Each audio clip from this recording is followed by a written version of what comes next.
మారంపూడి పక్కన చిలువూరు గ్రామము. అయితే ఉద్యోగరీత్యా విజయవాడలో ఉంటున్నాను, కానూరులో. ఈరోజు అంటే కానూరులో అక్కడ స్థానిక సంఘానికి వెళుతూ ఉంటాము. ఈరోజు డ్యూటీగా ఉండి కొద్దిగా కుదరలేదు, అందుకని గతంలో కూడా ఒకసారి నాకు డ్యూటీ పని మీద ఇక్కడికి వచ్చాను 2-3 వారాల క్రితము. అలాగే ఈరోజు కూడా ఇక్కడ రావడానికి జరిగింది. మంచిది. సో నాకు ఇచ్చిన సమయాన్ని బట్టి దేవుని వాక్యాన్ని మీతో పంచుకోవడానికి ప్రయత్నం చేస్తాను. యేసుక్రీస్తు వారి గురించి మనం ఆలోచన చేస్తూ ఉన్నప్పుడు సహజంగా యేసుక్రీస్తు ఎవరు అనే ప్రశ్నతో మనం ప్రారంభిస్తే, బ్రదర్ 40 మినిట్స్. యేసుక్రీస్తు ఎవరు అనే ప్రశ్నతో కనుక మనం ఆలోచన చేస్తే, యేసుక్రీస్తు దేవుడని, లేదా మరియ కుమారుడని, లేదా దేవుని కుమారుడని, లేదా ఇలా రకరకాలుగా ఎవరికి ఎలా అర్థమయ్యాడో అలాగ సమాధానాలు ఇవ్వటానికి ప్రయత్నం చేస్తారు, అలా సమాధానాలు ఇస్తారు. కొంతమంది అయితే ఈ మధ్య అసలు ఆయన చరిత్రలోనే లేడని, అసలు ఆయన పుట్టలేదని మనం నమ్ముచున్నా, లేదా మీరు నమ్ముచున్న ఇదంతా కూడాను జస్ట్ ఏదో కల్పితమని, అది కల్పిత పాత్రే తప్ప అది నిజమైన పాత్ర కాదని, ఇలాగా ఎవరికి ఎలా అర్థమయ్యాడో.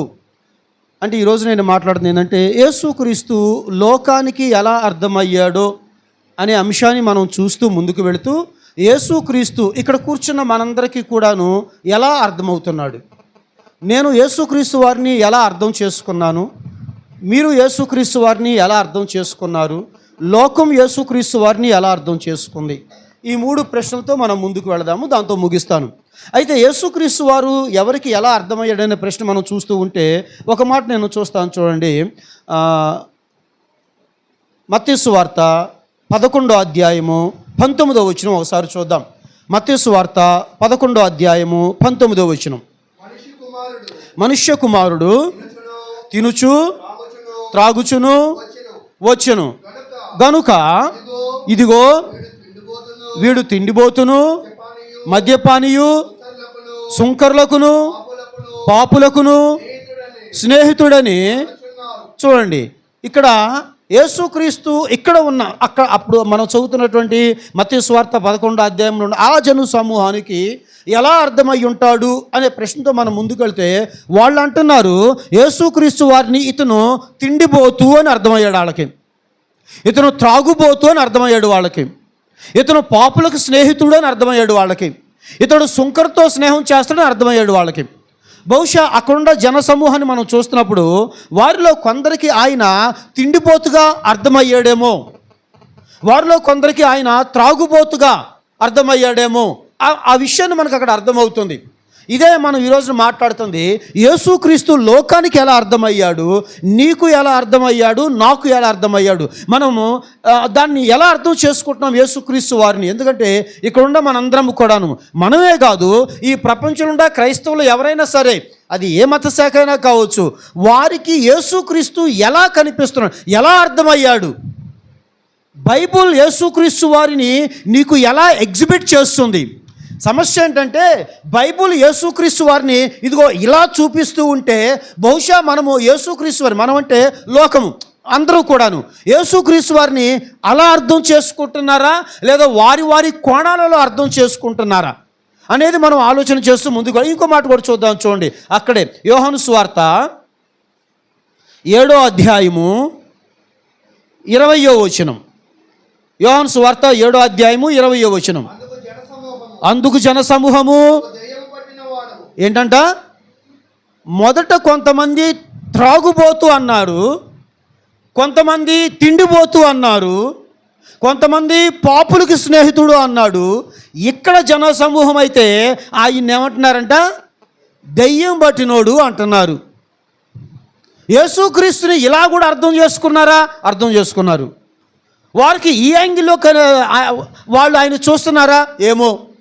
కాబట్టి కొంతమంది ఆయన్ని పాపులకు స్నేహితుడు అంటే, వీరైతే ఆయన్ని దయ్యం పట్టినోడు అంటున్నారు. అదేంటండి, దయ్యాన్ని వదిలించాడు కదా, కుష్ఠవ్యాధిని బాగు చేశాడు కదా, చనిపోయిన వాళ్ళని లేపాడు కదా, నీటి మీద నడిచాడు కదా, మహా అద్భుత కార్యాలు చేశాడు కదా. నిజమే, వాళ్ళ ఎన్ని చూశారు, వాళ్ళ ఎన్ని చూసి ఒక వ్యూలో వాళ్ళు అంటున్నారు, వీడు దయ్యం పట్టినోడు రా, దయ్యం పట్టినోడు అని వాళ్ళ స్టేట్మెంట్ ఇస్తున్నారు. ఇంకో మాట కూడా చూద్దాం కొంచెం ముందుకు వెళ్ళి. ఇప్పుడు ఓకే, అక్కడే మార్కు సువార్త 3వ అధ్యాయము 30వ వచనం చూద్దాం. మార్కు సువార్త 3వ అధ్యాయము 30వ వచనం. ఎందుకనగా ఆయన అపవిత్ర ఆత్మ పట్టినవాడని మొదట చూసాము, దయ్యం పట్టినవాడు అన్నారు. ఇక్కడ చూస్తున్నాము ఈయనకి అపవిత్రాత్మ పట్టింది. ఆయన అపవిత్రాత్మను వెళ్ళగొడుతున్నాడు. కానీ వీళ్ళు అంటున్నారు ఇతనికి అపవిత్రాత్మ పట్టింది, దయ్యము పట్టింది, తాగుబోతు, తిండిపోతు, పాపులకు స్నేహితుడు అనేటువంటి దృక్పథంలో వాళ్ళు చూస్తూ ఉన్నారు. ప్రశ్న, యేసుక్రీస్తు లోకానికి ఎలా అర్థమయ్యాడు? నీకు, నాకు లేదా క్రైస్తవులకి ఎలా అర్థమవుతున్నాడు? గుడ్. ఇంకో మాట కూడా చూపిస్తాను చూడండి. అక్కడి నుంచి మనం కొంచెం ముందుకు వెళితే గనక ఏమండి, ఇప్పుడు దాకా మనం చూసిన సందర్భాలలో ఆయన చుట్టూ ఉన్న జన సమూహము, ఆయన ఊరిలో ఉండవాళ్ళు, లేదా ఆయనతో పాటు ఉన్న యూదులు, ఇశ్రాయేలీలు, ఆయన జాతి వాళ్ళు, వీళ్ళందరూ కూడా ఇలా రకరకాలుగా ఆయన్ని చూశారు. వాళ్ళకి ఆయన అలా అర్థమయ్యాడేమో. ఆయనకి ఒక ఇల్లుంది, తల్లి ఉంది, తండ్రి ఉన్నాడు, అలాగే ఆయన కుటుంబం ఒకటి ఉంది. ఇంతకీ వాళ్ళకన్నా యేసుక్రీస్తు వారిని సరిగా అర్థం చేసుకున్నారా? వీళ్ళంటే యూదులు కాబట్టి, వీళ్ళంటే ఆ జనసమూహము కాబట్టి, వీళ్ళు వాళ్ళ యాంగిల్లో వాళ్ళు దెయ్యం పట్టినోడు అని అంటున్నారు, లేదా తాగుబోతూ తిండిపోతూ అంటున్నారు. ఇప్పుడు మనం వాళ్ళ ఇంటికి వెళ్దాం. వాళ్ళ ఇంటికి వెళ్ళి వాళ్ళ ఇంటి వాళ్ళు, సొంత ఇంటి వాళ్ళు ఆయన్ని ఎలా అర్థం చేసుకున్నారు అనే ప్రశ్నతో మనం ముందుకు వెళ్దాం. చూడండి, మార్కు సువార్త 3వ అధ్యాయము 21వ వచనం. మార్కు 3:21. ఆయన ఇంటివారు సంగతి విని ఆయన ఏమన్నారు? ఆయన ఇంటివారు, ఆయన ఫ్యామిలీ. యేసుక్రీస్తు వారిని ఏమంటున్నారో తెలుసా? మతి చెలించినోడు అంటున్నారు. మతి చెలించిన వాడంటే మన భాషలో చెప్పండి ఏమంటారు? పిచ్చోడు అన్నారు, మెంటలోడు అన్నారు, బుర్రలేనోడు అన్నారు. పిచ్చెక్కిందిరా వీడికి, పిచ్చోడు, మతి చెలించింది, ఏం చేస్తున్నాడో అర్థం కావట్లా. ఇంతకీ ఈ మాట అందెవరో తెలుసా? ఎవరో బయట వాళ్ళు, యూదులో జనసమూహం అంటే మనం ఇంకోలా అనుకునే వాళ్ళమేమో. తన ఇంటివారు ఆయనను పిచ్చోడు అంటున్నారు, మతి చెలించిన వాడు అంటున్నారు. ఇంకొంచెం ముందుకు వెళదాం. యోహాను సువార్త 10వ అధ్యాయము 20వ వచనం. యోహాను 10:20. వారిలో అనేకులు వాడు దయ్యము పట్టినవాడు, వెర్రివాడు కదా. ఆయన ఎక్కడికి వెళ్ళినా, ఎక్కడ ప్రసంగం చేసినా కొన్ని వేల మంది ఆయన చుట్టూ వస్తున్నారు, ఆయన మాటలు వింటున్నారు, ఆయన మాటలు విని మారుతున్నారు, అసలు ఆయన మాటలకి మంత్రముగ్ధులైపోతున్నారు. అలా పిన్ డ్రాప్ సైలెంట్ అంటే ఏంటో తెలుసా? అది ఇప్పుడు సపోజ్ మనం ఇక్కడ కూర్చున్నాము, మనం గట్టిగా ఒక 20-30 మంది ఉండాము, ఫ్యాన్లు, మైకు లేకుండా చెప్తే కొంచెం వాయిస్ రాదు, ఇంత సైలెంట్గా ఉండారు. ఆయన ప్రసంగం చేస్తుంటే 3,000 మంది ఉండారు, ఒక సీన్లో 5,000 మంది ఉండారు. 5,000 మందికి without mic, without all these equipments ఆయన ప్రసంగం చేస్తూ ఉంటే పిన్ డ్రాప్ సైలెంట్తో వింటున్నారు ఆయన. కానీ జనాలు ఏమంటున్నారు తెలుసా? అరే ఎందుకు ఆయన మాట వింటారు మీరు? ఏంటి ఆయన దగ్గరికి వెళ్తారు మీరు? ఆయన వెర్రివాడు కదా, దయ్యం పట్టినవాడు కదా, ఎందుకు ఆయన మాట వింటున్నారు మీరు అసలు అనేటువంటి మరొక కోణాన్ని కూడాను మనం బైబిల్లో చూస్తూ ఉన్నాము. ఇంకో మాట కూడా చూద్దాం. చూడండి, ఇక్కడ ఒక మాట నేను చెప్తాను. ఇప్పుడు చదివిందంటూ ఏమన్నారంటే ఆయన వెర్రివాడు అన్నారు. బైబిల్లో వెర్రివాడా అనే మాట ఒక చోట ఉంది. అందరికీ బాగా తెలుసు అది. ధనవంతుడు ఆ సందర్భంలో దేవుడు వాడిని చూసి ఒరే వెర్రివాడా అన్నాడు. ఇంతకీ వెర్రివాడని ఎందుకు అన్నాడు అతన్ని? అక్కడ ఏముంటుందంటే నా ప్రాణమా తినుము త్రాగుము సుఖించుము, అనేక సంవత్సరాలకి సరిపడా సంపాదించి దాచిపెట్టాను, ఎంజాయ్ అని అన్నాడు. అప్పుడు అంటున్నాడు, వెర్రివాడా, ఈ రాత్రే దేవుడు నీ ప్రాణాన్ని అడిగితే నువ్వు ఏమైపోతావు? అనేక సంవత్సరాలకి సరిపడా దాచిపెట్టుకుని అనుకుంటున్నావు కదా, నువ్వు వెర్రివాడివిరా. ఎందుకంటే మరో గంటలో ఏమైద్దో తెలియదు, రేపు పొద్దున నువ్వు ఉంటావో లేదో తెలియదు, కానీ నీ ఆశ ఏంటో తెలుసా? అనేక సంవత్సరాలు బ్రతుకుతాను కాబట్టి ఇదంతా దాచిపెట్టుకున్నాను అని నువ్వు అనుకుంటున్నావు, వెర్రివాడా అని అక్కడ రాయబడింది. అక్కడ ఓకే, మరి యేసుక్రీస్తు వారిని వెర్రివాడు అంటారేంటి వీళ్ళు? మనిషికుండా పిచ్చి ఆలోచన బట్టి వీడి క్షణభంగురము, వీడి జీవితము బుడగలాంటి జీవితము, ఆవిరి లాంటి జీవితము, అది మనకి తెలుసు, అందరికీ తెలుసు. అయినా కానీ సంవత్సరాలకి సరిపడా దాచిపెట్టాను, తినుము త్రాగుము అని చెబుతూ ఉంటే మరి అది వెర్రిగాక ఏమవుతుంది అని మనం అక్కడ చూస్తే, ఇక్కడైతే వీళ్ళు దేవాది దేవుణ్ణి, యేసుక్రీస్తు వారిని, దైవ కుమారుణ్ణి పట్టుకొని అంటున్నారు, అరే ఆయన ఎర్రోడ్రా బాబు, ఆయన మాటలు ఎందుకు అంటారు మీరు అనేటువంటి కాన్సెప్ట్ చూసాం. ఓకే, ఏం చెబుతున్నాను? యేసుక్రీస్తు లోకానికి ఎలా అర్థమయ్యాడు, నాకు నీకు ఎలా అర్థమయ్యాడు?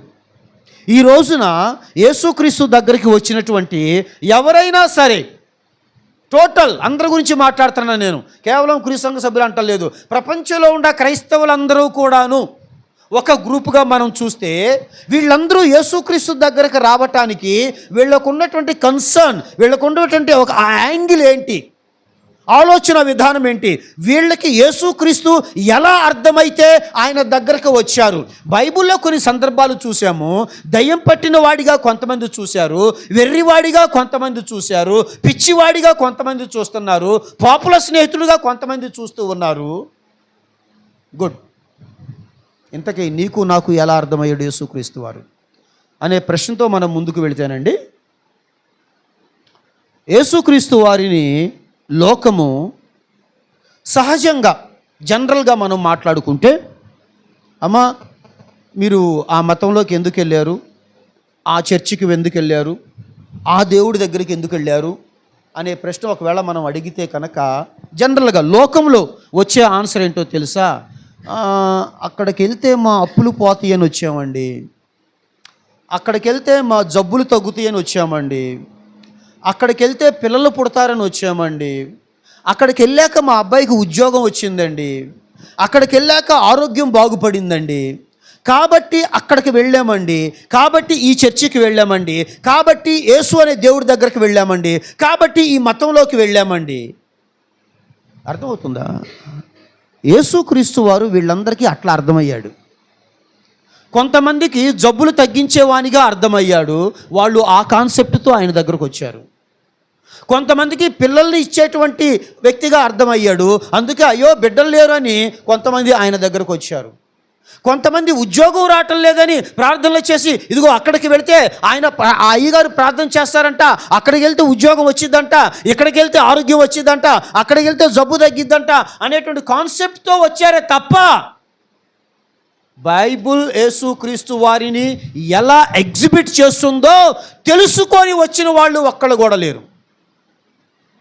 కొంతమంది ఆయన్ని రోగాలు తగ్గించేవాడిగా చూస్తున్నారు, కొంతమంది ఆయన్ని జబ్బులు అప్పులు తీర్చేవాడిగా చూస్తున్నారు, కొంతమంది ఆయన్ని ఉద్యోగాలు ఇచ్చేవాడిగా చూస్తున్నారు. కానీ బైబుల్ ఆయన్ని అలా పరిచయం చేయట్లేదు. బైబుల్ ఆయన్ని మరో కోణంలో పరిచయం చేయాలనుకుంటుంటే వీళ్ళు ఆ కోణం చూడటం లేదు. కాకపోగా వీళ్ళు అదే ప్రచారం చేస్తున్నారు, ఇదిగో ఆయన దగ్గరికి వెళ్తే మాకు జబ్బు తగ్గింది, ఆయన దగ్గరికి వెళ్తే మాకు ఉద్యోగం వచ్చింది. కాబట్టి ఆయన ఏంటి అంటే అదే ప్రశ్న ఇక్కడ, నీకు ఆయన ఎలా అర్థమయ్యాడు? నువ్వు ఆయన దగ్గరకు వచ్చావు కదా, ఆయన దగ్గరికి రావాలి అంటే ఆయన ఏంటో మనకు అర్థం కావాలి. ఆయన నీకు ఇలా అర్థమయ్యాడు కాబట్టి నువ్వు అది చెబుతున్నావు, ఆయన దగ్గరకు వస్తే జబ్బులు తగ్గుతాయి అని నేను వచ్చానని నువ్వు మాట్లాడుతున్నావు. నీకు ఆయన కేవలము జబ్బులు తగ్గించే వాడిగా మాత్రమే అర్థమయ్యాడు బహుశా. ఇప్పుడు ప్రశ్న, ఇక్కడ కూర్చున్నాం, మనకి లోకం గురించి పక్కన పెట్టేద్దాం, అర్థమైపోయే టాపిక్ అందరికీ బాగానే. ఇక్కడ కూర్చున్న నాకు నీకు ఆయన ఎలా అర్థమయ్యాడు? ఆయన ఎలా అర్థం చేసుకొని ఇక్కడికి వచ్చారు? ఆయన ఎలా అర్థం చేసుకొని ఇక్కడ కూర్చున్నాం మనందరము కూడాను? ఆయన్ని ఎలా అర్థం చేసుకొని ఈరోజు నాకు ఎన్ని పనులుండా కానీ అటు ఉద్యోగం ఉండా ఎలాగైనా సరే ఆరాధన మిస్ అవ్వకూడదు, ఉదయం అక్కడ ఆరాధన అది అందుకోలేకపోయాను, బ్రదర్కి ఫోన్ చేసి అయ్యా నాకు ఈరోజు డ్యూటీ పరంగా నాకు కుదరలేదు, ఖచ్చితంగా ఈరోజు ఇక్కడికి వస్తాను ఆరాధనకి, అయ్యో నేను ఆరాధన మిస్ అవ్వకూడదు అనేటువంటి ఆలోచనతో నేను ఇక్కడికి వచ్చాను అంటే, నువ్వు ఇక్కడికి వచ్చావంటే ఇంతకీ నీకు నాకు యేసుక్రీస్తు ఎలా అర్థమయ్యాడు? ఇది మనం చూద్దాం. సరే, ఎవరెవరికి ఎలా అర్థమయ్యాడో అది మనసులో పెట్టుకుందాము. బైబుల్ ఏం చెబుతుందో, బైబుల్ ఆయన్ని ఎలా ఎగ్జిబిట్ చేస్తుందో, ఇంతకీ మనకి అర్థమైన కోణం అదేనా, మరో కోణంలో ఉండామా? ఇదే ప్రసంగాన్ని మొన్న ఒక వారం క్రితం నేను ఒక డినామినేషన్ వాళ్ళు ఆహ్వానిస్తే వెళ్ళాను. వాళ్ళు ఎందుకో మీటింగ్ పెట్టుకొని, సార్ మీరు చెప్తారంట కదా వాక్యం, ఒకసారి వచ్చి ప్రసంగం చేయండి మీరు కూడా విందాం అన్నారు. వెళ్ళా, ఇదే టాపిక్ తీసుకొని మాట్లాడుతున్నా. యేసుక్రీస్తు వారు పిల్లల్ని ఇస్తాడు కాబట్టి మేము వచ్చాం అన్నవాళ్ళు అనగానే చాలామంది చేతులు ఎత్తారు.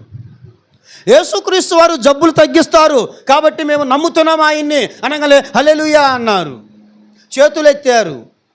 బికాజ్ నేను చెబుతుంది ఏంటంటే, యేసుక్రీస్తు వారు నీకు ఎట్లా అర్థమవుతున్నాడు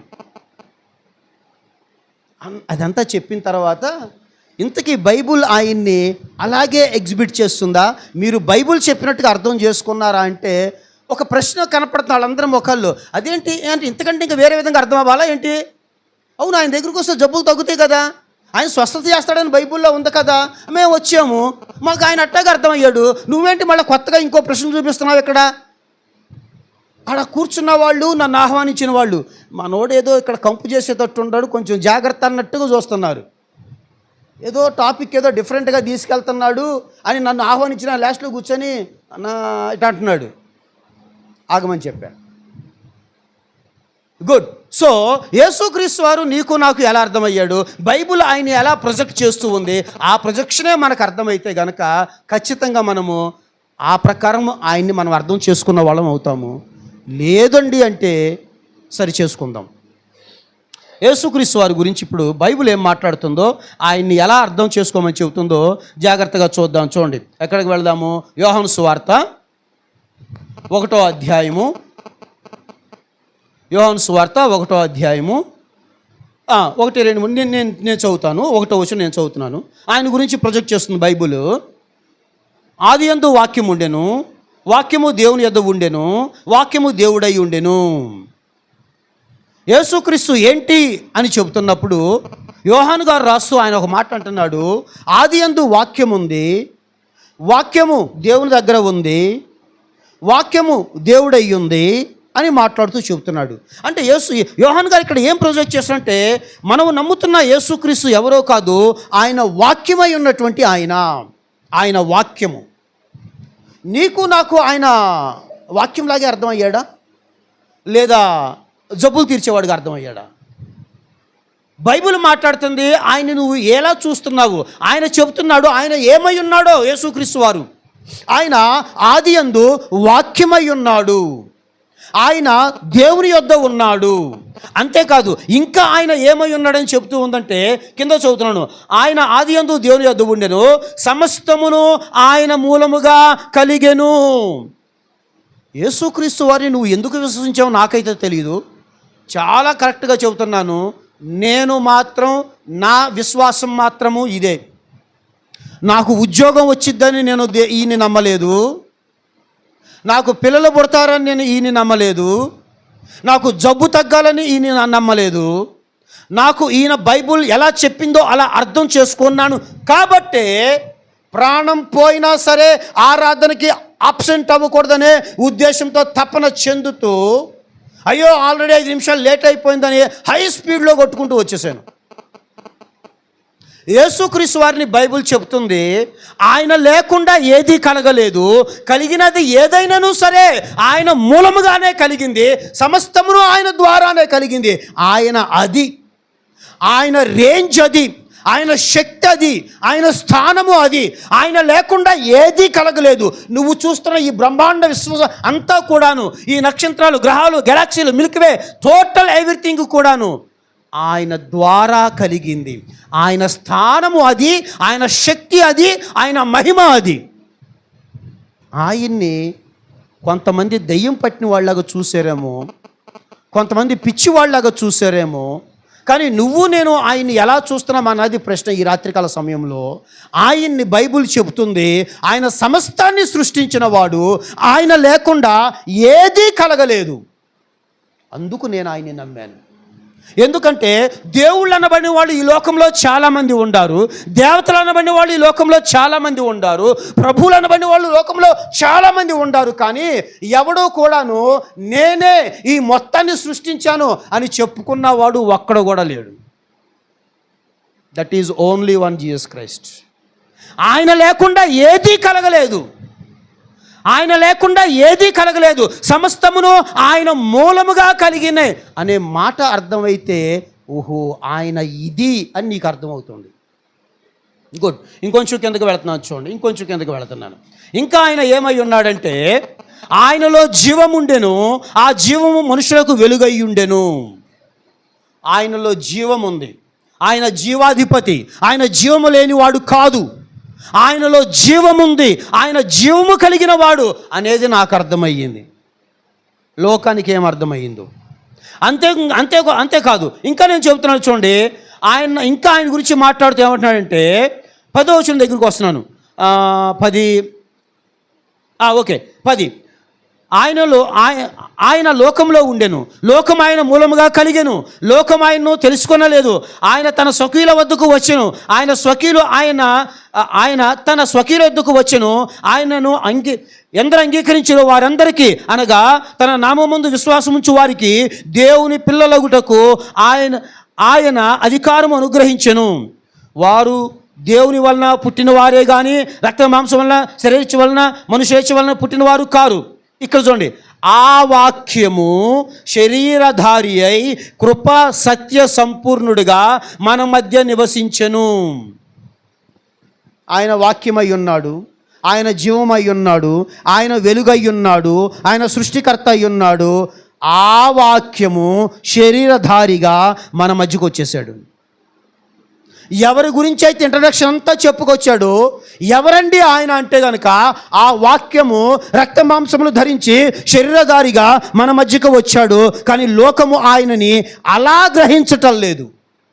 లోకము ఆయనని వారి యాంగిల్లో గ్రహిస్తూ ఉంది. కానీ బైబిల్ చెప్తుంది ఆయన ఎవరో తెలుసా? సృష్టిని సృష్టించిన వాడు, ఆయన వాక్యమైనవాడు, ఆయన జీవమై ఉన్నవాడు, ఆయన వెలుగై ఉన్నవాడు, ఆయన సమస్తాన్ని సృష్టించిన వాడు. ఆయన శరీరధారిగా నీ మధ్యకు వచ్చేసాడు. ఈ మాట చెబుతున్నప్పుడు ఒక మాట చెప్తాను నేను. లోకములో దేవుళ్ళు అనబడిన వాళ్ళకి ఈయనకి తేడా ఏంటో తెలుసా? దేవుళ్ళు అనబడిన వాళ్ళు, దేవతలు అనబడిన వాళ్ళు, ప్రభువులు అనబడిన వాళ్ళు ఎవరైనా సరే వాళ్ళు మనుషుల దగ్గరకు రారు, వాళ్ళు దూరంగా ఉంటారు. ఈయన మనలాంటి రక్త మాంసంలో ధరించి మన దగ్గరకు వచ్చేసాడు, మనతో కూర్చున్నాడు, మనం తినేది తిన్నాడు, మనలాగా కష్టాలు పడ్డాడు, మనలాగా హింసలు పడ్డాడు, మనలాగా అవమానాలు పడ్డాడు. మనం పడుతున్న అన్ని రకాల సమస్యలు ఆయనకు తెలుసు. మన ప్రధాన యాజకుడు, మన బలహీనతల యందు మనతో పాటు సహానుభవము కలవాడు లేనివాడు కాడు. కానీ సమస్త విషయములలో మన వలె శోధించబడి ఆయన పాపము లేనివాడిగా ఉన్నాడు. అది యేసుక్రీస్తు. శరీరధారిగా వచ్చాడు, కానీ ఆయన పాపము లేని వాడిగా జీవించాడు. ఆయన మన కొరకు జీవించాడు, మన పాపాల కొరకు చనిపోయాడు. అది యేసుక్రీస్తు. యేసుక్రీస్తు నీకు ఇలా అర్థమయ్యాడా? గుడ్. ఇంకొక మాట కూడా చెప్తాను. ఆయన బైబిల్ ఏమని ప్రొజెక్ట్ చేస్తూ ఉందో 18వ వచనం చూద్దాం. అక్కడ యోహాను సువార్తలోనే 1వ అధ్యాయము 18వ వచనం మనం ఒకసారి జాగ్రత్తగా చూస్తే కనుక ఇక్కడ ఒక మాట చదువుతున్నాం చూడండి. ఎవడును ఎప్పుడైనాను దేవుడిని చూడలేదు. ప్రపంచ మానవాళికి అది ఏ మతమైనా కావచ్చు, మనిషి మనసులో మిగిలిపోయినటువంటి ఒక పెద్ద కోరిక ఏంటో తెలుసా? ఈ సృష్టికర్తను చూడాలి అని, దేవాది దేవుణ్ణి చూడాలి అని. అసలు ఆ దేవుడు ఎలా ఉంటాడో, దేవుడు దేవుడు దేవుడు దేవుడు అని అన్ని మతాలు చెబుతున్నాయి. కానీ ఇంతకీ ఆయన ఎలా ఉంటాడో అనేటువంటి ఒక తపన మనిషి హృదయంలో ఆది కాలం నుంచి ఉంది. ఆయన్ని చూడాలి, ఆయనతో మాట్లాడాలి, ఆయన్ని పట్టుకోవాలి. అసలు ఆయన ఎలా ఉంటాడు? ఆయన దేవుడు అనే కాన్సెప్ట్ తెలుసు, కానీ ఆ దేవుడు ఏంటో ఆయన చూడాలనే తపన మనిషిలో ఎప్పటికీ చావలేదు. ఇంకా ఎదురు చూస్తూనే ఉన్నాడు, పరిశోధన చేస్తూనే ఉన్నాడు, దేవుడు అంటే ఎలా ఉంటాడు అని. బైబిల్ చెబుతుంది, ఎవడును ఎప్పుడునూ దేవుణ్ణి చూడలేదు, చూడనేరడు అని ఇంకో చోట చెబుతుంది. ఎందుకు చూడలేమండి మనము? ఏంటి ఆయన పొజిషన్ అంటే, ఆయన పరిశుద్ధుడు, పరిశుద్ధుడు, మహాపరిశుద్ధుడు. ఆయన ఆకాశ మహాకాశములు పట్టజాలని మహాస్వరూపము ఆయనది. ఆయన ఎవరూ కూడా ఏ మనుష్యుడు కూడాను ఈ శరీరంతో ఎన్నడూ చూడలేడు. అది దేవుడంటే. మరి ఎలా సార్? ఆయన మాకు అర్థం కావాలి, ఆయన మేము చూడాలి. ఎలాగా అంటే, అందుకని అక్కడ చెబుతున్నాడు, ఎవడునూ ఎప్పుడునూ దేవుణ్ణి చూడలేదు, కానీ తండ్రి రొమ్మున ఆనుకొని ఉన్న అద్వితీయ కుమారుడే ఆయనను బయలుపరిచెను అన్నాడు. అంటే ఏంటి సార్? అంటే ఏంటి? నీకు అర్థం కావాలంటే ఒక చిన్న ఎగ్జాంపుల్ చెప్తాను. అంటే ఏంటో ఆ మాట అర్థం కావాలంటే, ఇప్పుడు సపోజ్ నేను ఇక్కడికి వచ్చి ప్రసంగం చేయమంటే, ఒకవేళ నేను గనక తెలుగులో మాట్లాడకుండా తమిళ్లో మాట్లాడుతున్నాను అనుకోండి, మీకు అర్థమైద్దా?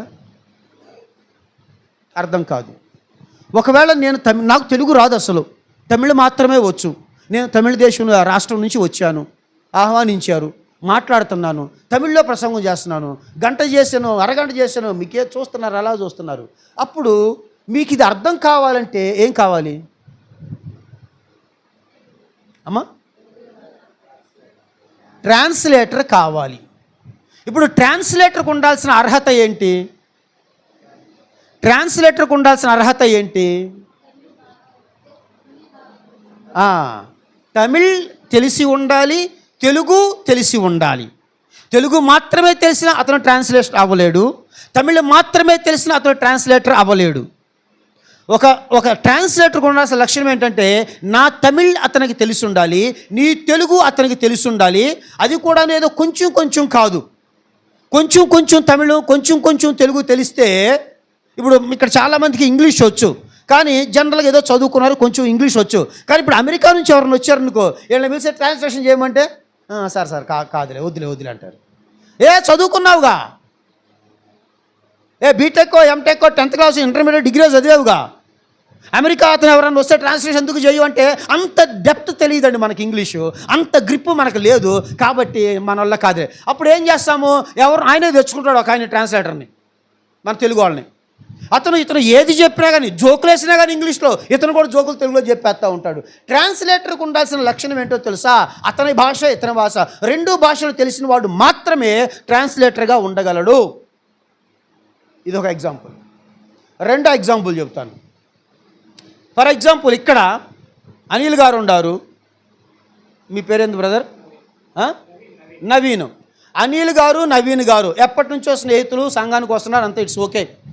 ఈ మధ్య అనుకోకుండా గత నెలమట్టి నవీన్ గారు, అనిల్ గారు పలుక్కోట్ల ఏదో వీళ్ళిద్దరి మధ్యన కొన్ని అభిప్రాయ భేదాలు వచ్చినాయి.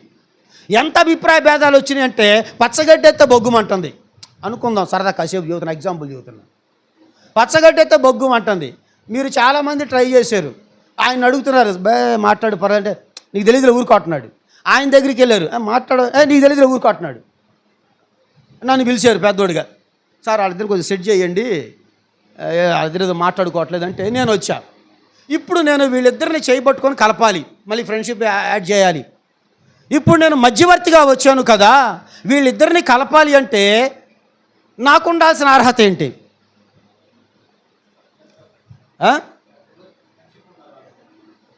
అంటే నాకు వీళ్ళిద్దరికి, మన ముగ్గురికి ఫ్రెండ్షిప్ ఉండాలా?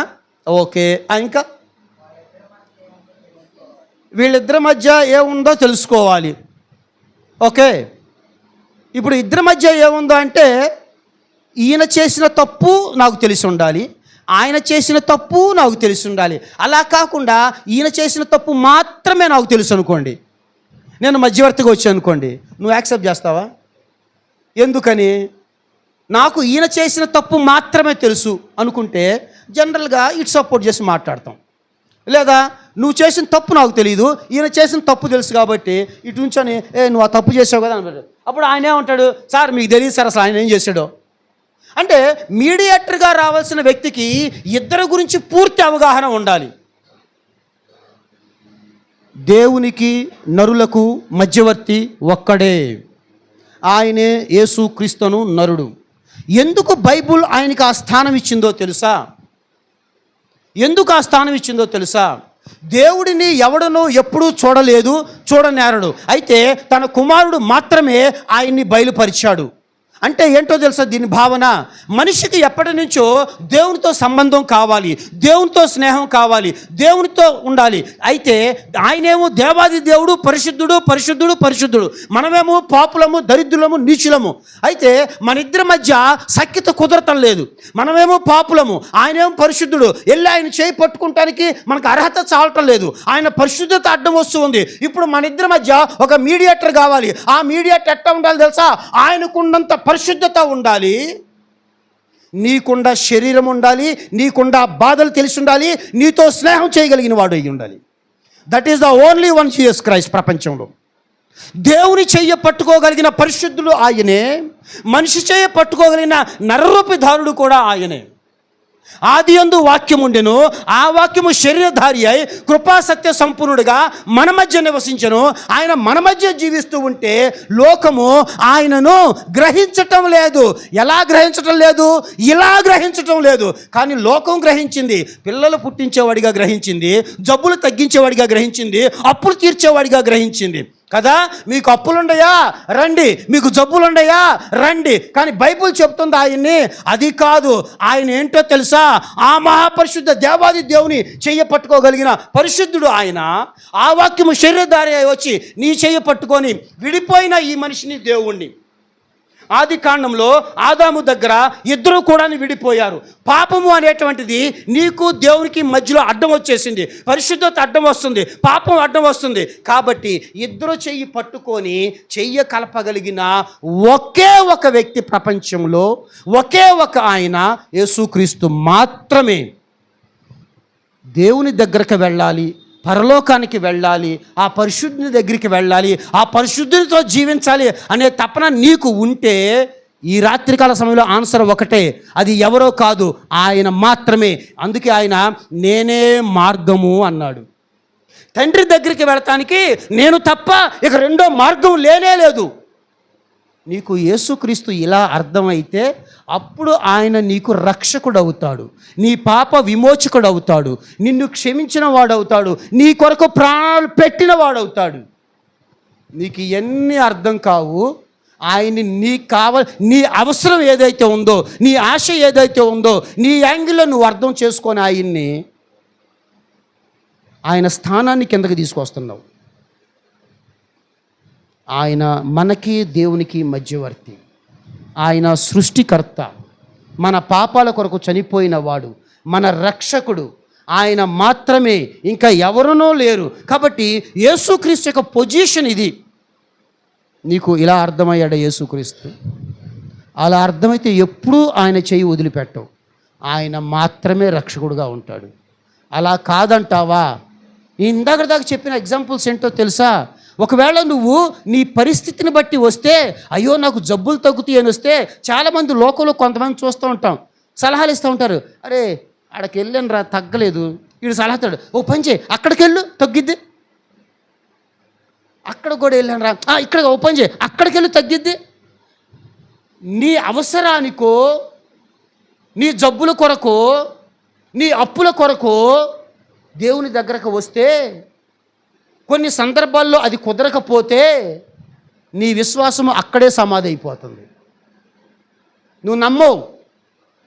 నేనేమంటున్నానంటే బైబిల్ మనతో చెబుతుంది, ఆయన మనకి దేవునికి వారధి, ఆయన మాత్రమే రక్షకుడు, ఆయన మాత్రమే మధ్యవర్తి. దేవుని దగ్గరికి వెళ్ళాలి అనేటువంటిది మనిషి యొక్క తపన మొదటి నుంచి, మనిషి యొక్క ఆశ మొదటి నుంచి. ఎప్పుడో దేవుని చేయి వదిలిపెట్టేశాడు మనిషి, పాపంలో పడిపోయాడు, పాపంలో జీవిస్తూ ఉన్నాడు. కానీ ఈ పాపి హృదయంలో ఒక ఆలోచన ఉంది. ఒక మాట చెప్తాను చూడండి, నువ్వు దేవుని నమ్మినా నమ్మకపోయినా, ఏ మతమైనా ప్రపంచంలో సహజంగా ప్రతి మనిషికి కూడాను ఒక థాట్ ఉంటుంది. అరే ఇదంతా శాశ్వతం కాదురా, ఏదో ఒక రోజు చచ్చిపోతాం, ఏదో ఒక రోజు ఇది వదిలిపెట్టి వెళ్ళిపోతాం. ఏదో ఒక రోజు ఇది వదిలి వెళతావని అందరికీ తెలుసు. ఇది శాశ్వతం కాదు, ఇంకోటి ఏదో ఉందని నీకు తెలుసు. ఆ ఇంకో చోటకి వెళ్ళాలంటే నీలో ఉన్న పాపం నీకు అడ్డం వస్తుందని నీకు తెలుసు. ఆయన పవిత్రుడు, పరిశుద్ధుడు. ఆయన దగ్గరికి వెళ్ళాలంటే నీ ఇద్దరి మధ్య సఖ్యత కుదిర్చేవాడు మధ్యవర్తి కావాలి. అది నీకు అర్థం కావటం లేదు. నిజంగా పరలోకం వెళ్ళాలనే ఆలోచనతో నువ్వు వెతికితే గనక యేసుక్రీస్తు నీకు అర్థమవుతాడు. యేసుక్రీస్తు రక్షకుడుగా అప్పుడు నీకు అర్థమవుతాడు. కాబట్టి ఆ యేసుక్రీస్తు మన మధ్యకి వచ్చినప్పుడు, శరీరధారిగా ఇక్కడికి వచ్చినప్పుడు నువ్వు ఆయన గ్రహించలేకపోతూ ఉన్నావు. అందుకే పౌలు అంటాడు, ఇంత గొప్ప రక్షణ వేల సంవత్సరాలుగా మనిషి ఎదురు చూశాడు ఆ దేవాది దేవుని దగ్గరికి చేరుకోవాలని, కుదరలా. దేవుళ్ళు అనబడిన వాళ్ళు ఎంతమంది ఉన్నప్పటికీ కూడాను ఎవరి వల్ల కాటలా. ఎవరు కూడాను నాలో పాపం ఉంది అని ఎవడు నిరూపించగలడు అని ఛాలెంజ్ చేసిన ఓన్లీ 1 యేసుక్రీస్తు వారు. పేతురు రాసిన మొదటి పత్రిక, ముగిచేస్తున్నాను. పేతురు రాసిన మొదటి పత్రిక 2వ అధ్యాయము. ఆయన దూషించలేదు.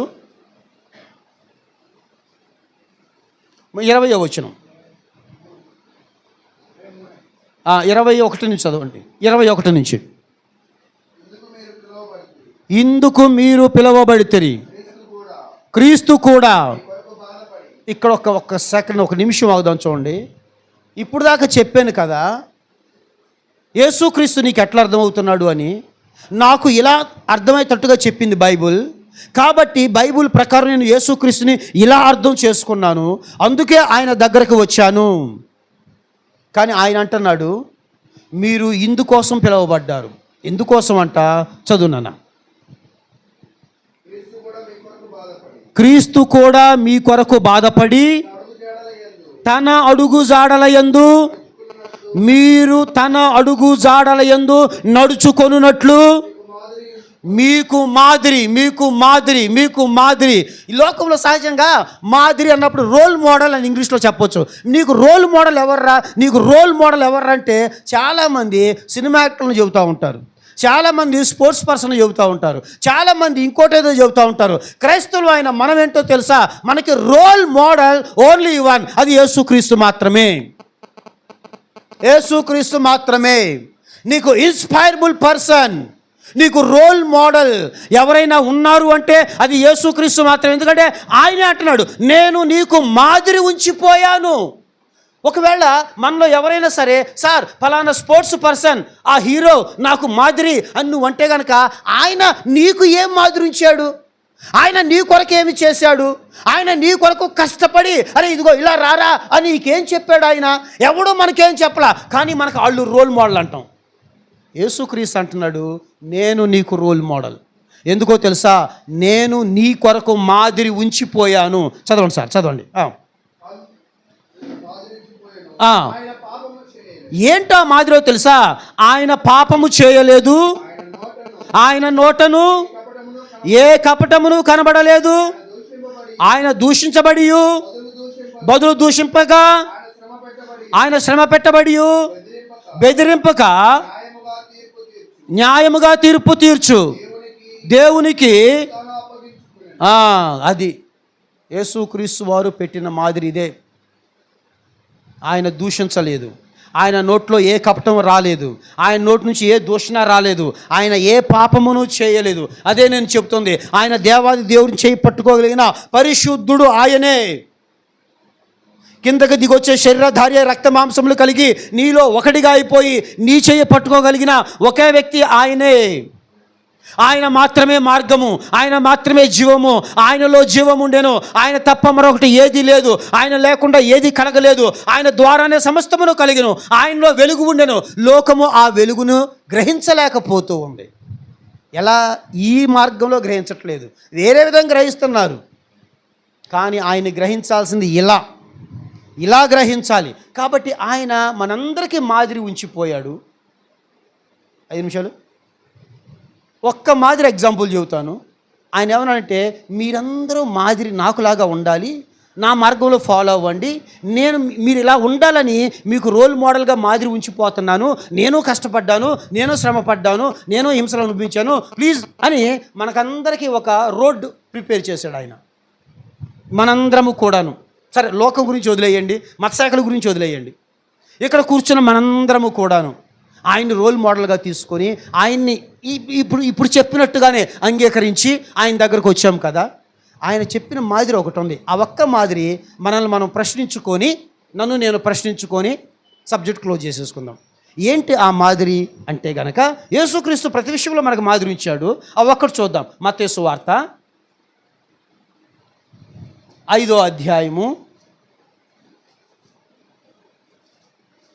మత్తయి సువార్త 5వ అధ్యాయము 23వ వచనం చదువుదాం. కొంచెం పైన 22 కూడా చదువుదాం. 22, నేను మీతో చెప్పున్నదేమనగా, తన సహోదరుని మీద కోపపడు ప్రతివాడు విమర్శకు లోనగును.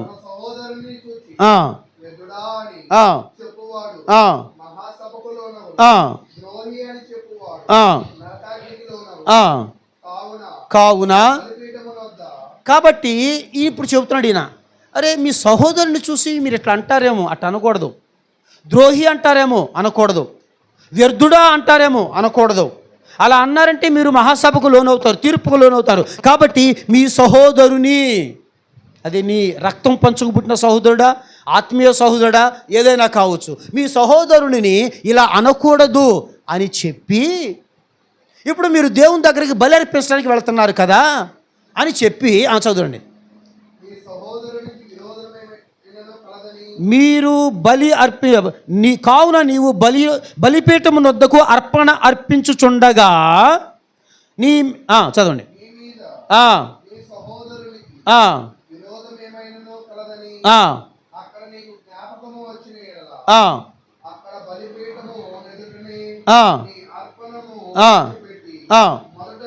మొదట వెళ్ళి చూడండి, మీ ఇద్దరి మధ్య ఏదో గొడవ ఉంది. నువ్వు బలి అర్పించడానికి వెళ్ళావు, పాత నిబంధన.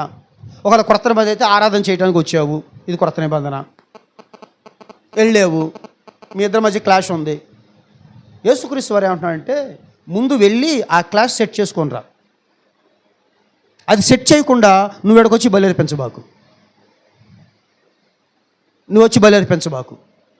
నీ మనసులో నీ సోదరుడి మీద ఏం ఉండకూడదు. వెళ్ళి ముందు రాజీ పడిరా, తర్వాత ఇక్కడికి వచ్చి బలి అర్పించు, అప్పుడు నేను అంగీకరిస్తా. వెళ్ళి సారీ చెప్పు. ఇప్పుడు నేను ఒక మాట అంటాను,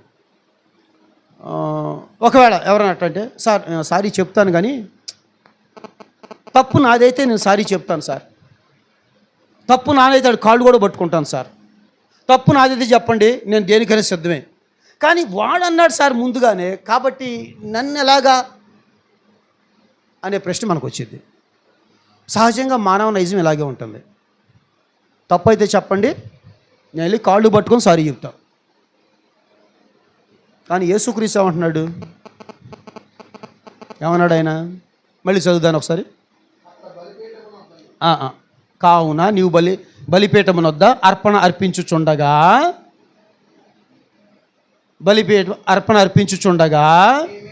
నీ మీద నీ సహోదరునికి ఎవరి మీద ఊరుకుందంట?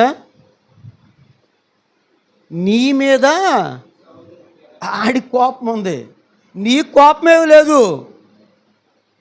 నీ మీద నీ సహోదరునికి విరోధం ఉంది, నీకు అసలు ఏమీ లేదు. అయినా కానీ అంటున్నాడు, నువ్వే వెళ్ళి సారీ చెప్పు. సార్ నా తప్పు లేకుండా ఎట్ట సారీ చెప్తాను? అదే క్రైస్తవత్వం. నా తప్పు లేకుండా నేను ఎలా సారీ చెప్తాను? ఎలా సార్? అసలు తల తీసేసినట్టుండిద్ది. మీకు అర్థమయ్యే భాషలో చెప్పంటారా? తప్పు లేకుండా అత్తగారికి సారీ చెప్పు, తప్పు లేకుండా అత్త కోడలికి సారీ చెప్పు. తప్పు లేకుండానా? నేను తప్పు చేయకుండానా? తప్పు చేసింది కోడలు, మాట జారింది కోడలు, అంద కోడలు, అది వచ్చి సారీ చెప్తే ఇట్స్ రైట్. నేనెందుకు సారీ చెప్పాలి సార్? క్రీస్తు అంటున్నాడు, నాయనా నేను చెప్పాను ఆల్రెడీ, నేను తప్పు చేయలా, కానీ నేను సారీ చెప్పాడా? తప్పు చేసింది ఎవరు? మనిషి కదా. దిగొచ్చింది ఎవరు? ఆయన. కాళ్ళు పట్టుకొని పాదాలు కడిగింది ఎవరు? ఆయన కదా. ఆయన దేవునితో సమానంగా ఉండుట విడిచిపెట్టకూడని భాగ్యమని ఎంచుకొనలేదు, కానీ తన్ను తాను తగ్గించుకొని రిక్తునిగా చేసుకొని దాసుని స్వరూపం ధరించుకొని కిందకి దిగొచ్చి పాపి అని ఈ మనిషి కాళ్ళు పట్టుకొని కడిగేశాడు. మనల్ని అంత కూడా చేయమంటలా, సారీ చెప్పు అంటున్నాడు. లేదు లేదు లేదు లేదు, నా తప్పు లేకుండా సారీ చెప్పనంటున్నావు నువ్వు. క్రైస్తవ మనస్తత్వం ఇక్కడే, ఇదేనండి. నేను మీకు మాదిరి ఉంచిపోయాను సార్, వాడు ద్రోహం చేశాడు, నేను వాడితో ఎట్ట మళ్ళా తప్పదు. అదే క్రైస్తవ మనస్తత్వం. ఇప్పుడు ఒక ఎగ్జాంపుల్ అండి, మీ దగ్గర ఒక ఫ్రెండ్ వచ్చాడు, ఆ ఫ్రెండ్ మాట్లాడుతున్నాడు నీతో, వాడి మనసులో మాట నీకు అర్థమవుతుంది ఆల్రెడీ అనుకుందాం కాసేపు. వాడి మనసు నీకు తెలిసిపోతుంది, దేవుడు నీకు వరం ఇచ్చాడు కాసేపు అనుకుందాం సరదాగా. వాడు వచ్చాడు, అరే ఇంట్లో అస్సలు డబ్బులు లేవు, అర్జెంటుగా 10,000 కావాలి, మా అమ్మాయి ఫీజు కట్టాలి అంటున్నాడు. కానీ నిజానికి వాడు ఫీజు కట్టడానికి కాదు, ఏదో తాగడానికి దేనికో అనుకుందాం కాసేపు, దేనికో వచ్చాడు. వాడి మనసు నీకు అర్థమైపోతుంది, అలా లోపల ఇంటెన్షన్ నీకు తెలుసు, దేవుడు నీకు పవర్ ఇచ్చాడు అనుకుందాం కాసేపు. ఇప్పుడు నువ్వేం చేస్తావు? వాడిని డబ్బులు ఇస్తావా? ఇయ్యుగా. లేదా వాడు నీకేదో ద్రోహం చేయాలని వచ్చి పైకి ప్రేమతో మాట్లాడుతున్నాడు, నిన్ను ఎక్కించుకుని రారా బండెక్కి వెళ్దాం అని అక్కడికి తీసుకెళ్ళి ఏదో చేయాలనుకుంటున్నాడు, అది నీకు ఆల్రెడీ తెలుసు, వాడి మనసు నీకు తెలిసిపోయింది కదా. కానీ యేసుక్రీస్తు ఏం చేశాడు? వెళ్ళాడా? వచ్చి ముద్దు పెట్టుకోగానే ఏమన్నాడు? చెలికాడా నువ్వు వచ్చిన పని కానీ అన్నాడు.